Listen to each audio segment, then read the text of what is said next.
সরকারি উদ্যোগে করা নস্য শেখ উন্নয়ন বোর্ড অবৈজ্ঞানিক। ওই বোর্ডে প্রকৃত নস্য শেখ নেতৃত্ব এবং অন্যান্য সংগঠনকে বঞ্চিত করে একতরফা সদস্য নির্বাচন করা হচ্ছে। সুতরাং একটি এক্সপার্ট কমিটির মাধ্যমে বোর্ড গঠন করা হোক। বৃহস্পতিবার সাংবাদিক বৈঠকের মধ্য দিয়ে এমনটাই দাবি তোলা হলো উত্তরবঙ্গ অনগ্রসর মুসলিম সংগ্রাম কমিটি। এদিন সংগঠনের কেন্দ্রীয় কমিটির সভাপতি আবুল হোসেন দাবি করে বলেন, তারাই পিছিয়ে পড়া মুসলিম জনজাতির উন্নয়নের জন্য আন্দোলন শুরু করেছিলেন। এরপর বিভিন্ন সময়ে অন্যান্য জনজাতির সংগঠনগুলি আন্দোলন যুক্ত হয়েছে।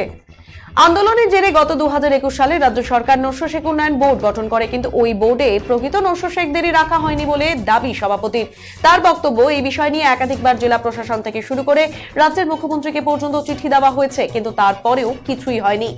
তবে একটি সমাজের নামে উন্নয়ন বোর্ড, এই প্রশ্নের উত্তরে সভাপতি বলেন, তারা মনে করছেন একটি জনজাতির নামে উন্নয়ন বোর্ড গঠন না করে রাজ্যের অনগ্রসর মুসলিম সমাজের জন্য সার্বতোভাবে একটি উন্নয়ন বোর্ড গঠন করা হোক। তাদের এই বিষয়গুলি নিয়ে প্রশাসনের পক্ষ থেকে ন্যায্য বিচার না করা হলে লোকসভা নির্বাচনেও তাদের ভাবতে হবে বলে মন্তব্য করেন সভাপতি।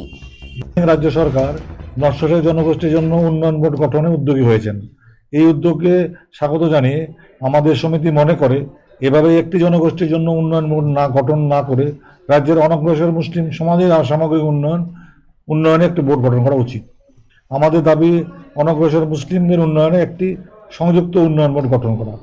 এছাড়া বর্তমান প্রেক্ষাপটে সরকারি উদ্যোগে আমরা হতাশ হচ্ছি, কারণ যেভাবে নস্য শেখ উন্নয়ন বোর্ড গঠনের প্রক্রিয়া শুরু হয়েছে তা অত্যন্ত অবৈজ্ঞানিক।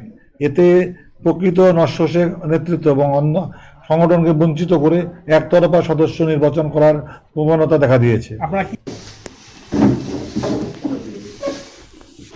এবার ঠিক আছে।